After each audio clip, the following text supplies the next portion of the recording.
Hey, how's it going, everybody? It's KG Chaos. In this video, we're going to be talking about Cyberpunk 2077.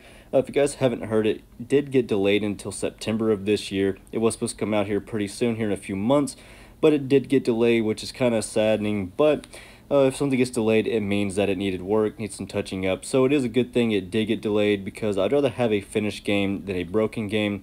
But now we do have to wait until September, so that's kind of a sad thing to have to listen to, but it is what it is. Almost all games that we want the most always get delayed. So anyways, we'll go ahead and get into this video. So the first thing I'm going to talk about is customization of your character. So there are a few things we can do. Bone structure, that is, unless they've changed it and done some work on it, we won't be able to do like bone structure or anything like that to our faces. So the faces are probably preset as in the bone structure, but we'll probably still be able to customize certain features that'll make it even look better or to our own liking. Some of those features are going to be you will be able to customize your tattoos, your hair, and your clothing, which is something that everyone likes to do in video games, is customize your own character, have your own look to it. So all your different tattoos and things like that you can customize whenever you create your character. They did not say if you can do it later on in the game, but you will be able to do it when you first customize your character. The team behind Cyberpunk also said they are trying to make it where we can have different voices in the game, so we don't have to play as the same voice. You can pick whatever one you like the most for your character. They said no promises on that though, but they said they are trying to put that into the game before it releases. So hopefully it is something they do put, because that would be kind of cool to be able to customize your own voice. There isn't very many games like that. Yes, you can customize your facial features and things like that, but your voice is always preset to one.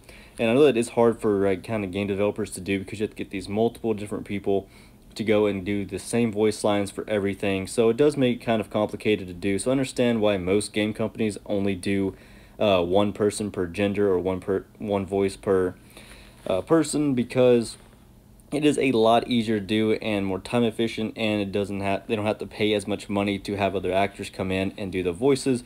So if they do actually put this into the game, that would be pretty cool. But if not, then oh well, we're used to it by now.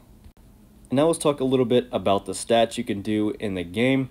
So there are some basics like strength and intelligence, but there's also a stat called cool that determines how well you handle stress, which affects weapon accuracy and stuff kind of all evolving all around that. So say you're in a gunfight and you have a low cool stat setting, then you're not going to be able to aim more accurately and things like that. But if you have a high cool setting, then you will be able to have a better accuracy setting and be able to hit targets when you're under fire, and be able to do a lot more when you're suppressed. And the other stats that we do know right now that you can do, we don't know if these are all the ones that will be in it, but the ones that were in the demo was strength, constitution, intelligence, reflexes, tech, and cool. There may be more by the time the full game is released, but those are the ones that were in the demo that you were able to play a while back, first at their conferences and stuff like that, where they allowed you to play a little demo of it. So those are the ones that we know for sure that are in the game. More could possibly come with updates, DLCs, and things like that. And you will also be able to change your backstory, as in the game it would be called Life Path, but you can choose to be your life story to be Nomad, Corpo, or Street Kid. Each of these will have their own origin story and starting location in the world. It unlocks unique dialogue options that can either alter how quests play out, or also as an important decision making early on in the game. Now the other thing that everyone's probably wondering about is, will there be romance? Yes, the short answer is yes, there will be romance in the game, much like The Witcher 3. There'll probably be some things kind of like bathhouses, which they won't be called that, but there will probably be something like that, and also main story characters that you'll be able to romance as well as you go down further into the line of the story.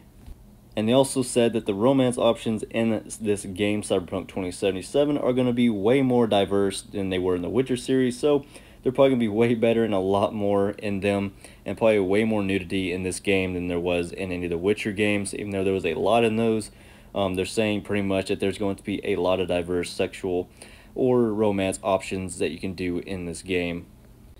And next, we're going to go ahead and talk about multiplayer. So they did say multiplayer would be in the game, but they didn't say exactly how it is going to be put into the game and what exactly it will be about, other than that they will not be releasing it until all the free DLCs have been released, which pretty much means that we have to wait a while until we be able to put our hands onto the multiplayer and see what it's all about.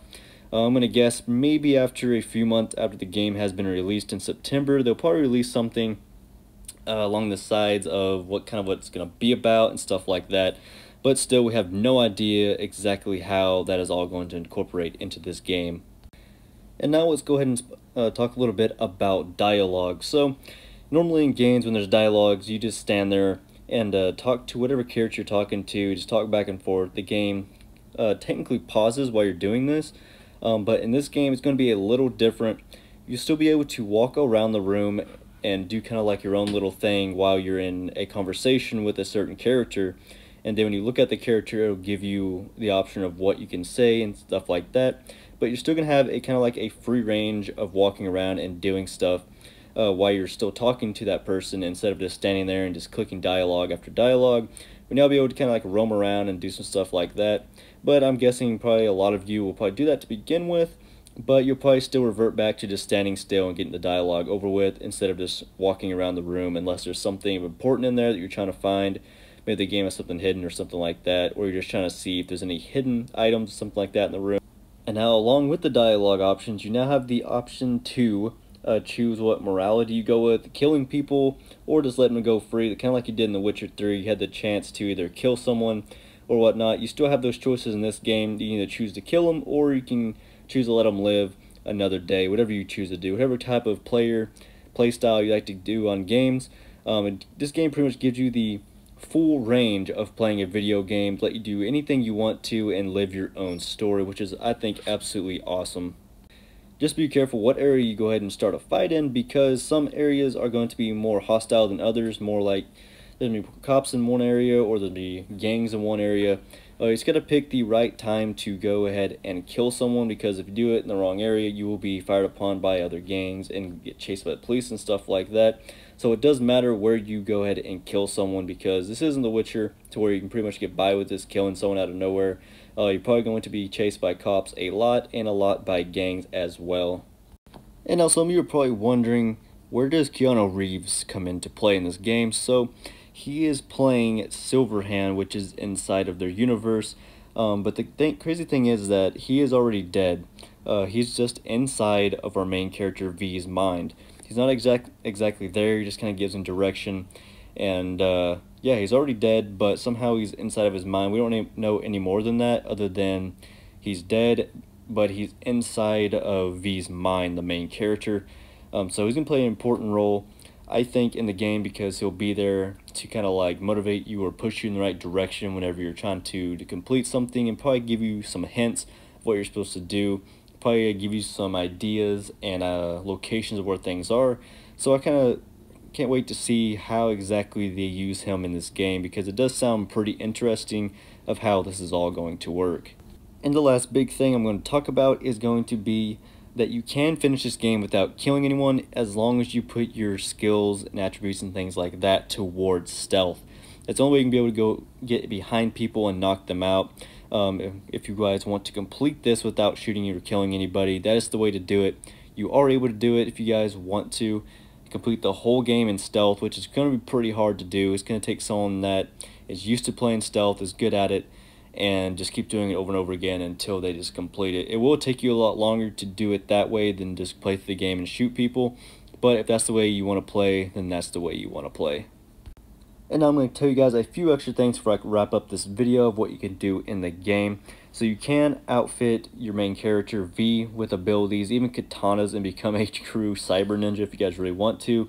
If you guys want to roll that way and have katanas, I think I'm going to do that, because I just love swords and just being able to slice people in half and things like that. So that's probably the route I'm going to take, is mainly katanas. I'll probably have a few guns on me here and there, but mainly I'm going to be sorting it the whole way through. There's going to be a photo mode, and there's also going to be multiple endings to this game. There's going to be tall buildings you can actually explore and find things and do activities in, which sounds really interesting. I really like that idea of being able to go into the taller buildings and explore, because they're a waste of space if you're not able to do that. I mean, yeah, they're there for looks as well, just kind of show you the huge cybernetic city, but it would be kind of pointless not to be able to go in some of them buildings, if not all of them, to go look around and explore. And anyways, that is it for this video. Hope you guys enjoyed it and are looking forward to some more Cyberpunk 2077 content on my channel. I look forward to releasing some more here in the near future, and hopefully you guys will come back and watch them later on when they do post. Thank you all for watching, and I will see you guys in the next video.